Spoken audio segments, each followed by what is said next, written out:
ततो युद्धपरिश्रान्तं समरे चिन्तया स्थितं रावणं चाग्रतो दृष्ट्या युद्धाय समुपस्थितं।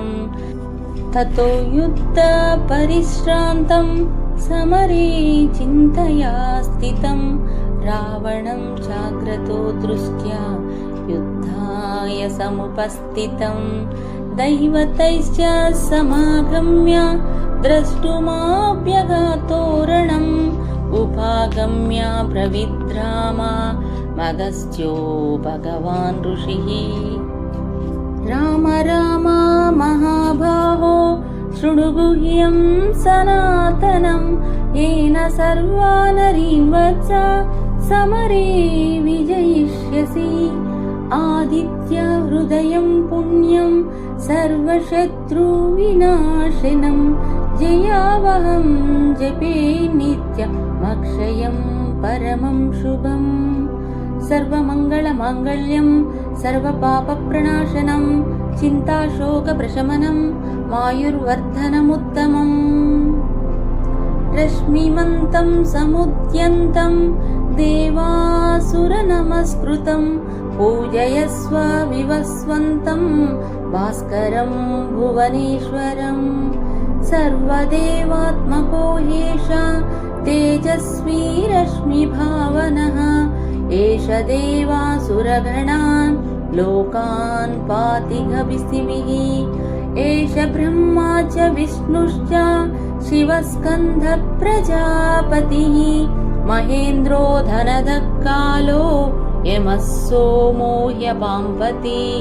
पितरो वसवसाद्य अश्विनौ मरुतो ममः वायुर्वह्निर्प्रजा प्राण ऋतुकर्ता प्रभाकरः। आदित्यः सविता सूर्यः खगः पूषा खपस्तिमान् सुवर्णसदृशो भानुः स्वर्णरेता दिवाकरः। हरिदश्वा सहस्रास्ति सप्तसप्तिर्मरीचिमान् तिमिरोन्मदनः शम्भुस्तष्टा मार्ताण्ड अंशुमान्। हिरण्यगर्भः शिशिरा स्तपनो भास्करो रविः अग्निगर्भोदिते पुत्रा शङ्खशिशिरानाशनः। व्योमनाथस्तमो भेदी ऋग्यजुस्सामपारगः घनवृष्टिरभां मित्रो विन्ध्यवीतिप्लवङ्गमः। अतपि मण्डली मृत्युः पिङ्गलः सर्वतापनः रविर्विश्वो महातेजा रक्तसर्वो भवोद्भवः। नक्षत्रग्रहताराणामधिपो विश्वभावनः तेजसामपि तेजस्वी द्वादशात्मन्नमोऽस्तु ते। नमः पूर्वाय गिरये पश्चिमाय यद्राय नमः ज्योतिर्गणानां पतये दीनाधिपतये नमः। जयाय जयभद्राय हर्यश्वाय नमो नमः। नमो नमः सहस्रांशो आदित्याय नमो नमः। नम उग्राय वीराय सारंगाय नमो नमः। नमः पद्मप्रबोधाय मार्ताण्डाय नमो नमः।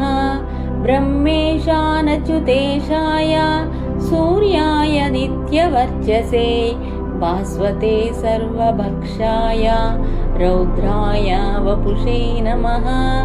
तमोज्ञाय हिमज्ञाय शत्रुज्ञाय मितात्मने कृतज्ञज्ञाय देवाय ज्योतिषां पतये नमः। तप्तचामीकराभाय वह्नये विश्वकर्मणे नमस्तमोभिनिघ्नाय रवये लोकसाक्षिणे। नाशायत्येष वैभूतं तथैव सृजति प्रभुः पायत्येष तपत्येष वर्ष्यत्येषागभिस्तिभिः एष सुप्तेषु जागर्ति भूतेषु परिनिष्ठितः एष चैवाग्निहोत्रं च फलं चैवाग्निहोत्रिणां वेदाश्च क्रतवश्चैव क्रतूनां फलमेव च यानि कृत्यानि लोकेषु सर्वण्येषु रविप्रभुः येन मापुत्सकृच्छेषु कान्तारेषु भयेषु च कीर्तियन् पुरुषः कश्चित् नावसीदति राघव पूजायस्तैवमेकाग्रो देवदेवं जगत्पतिम् एतत् त्रिगुणितं जप्त्वा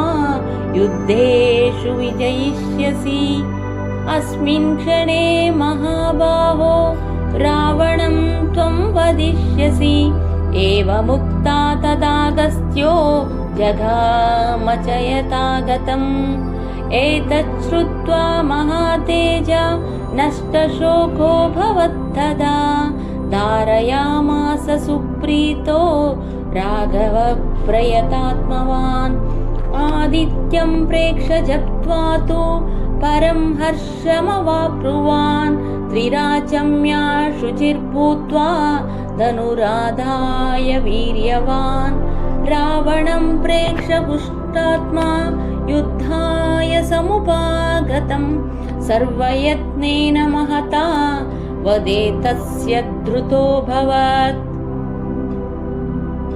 अत रविरवद निरीक्ष्य रामं मुदितमुनाः परमं प्रहृष्यमाणः निशिचरपति संशयं विदित्वा सुरगणा मध्यगतो वचस्त्वरेति।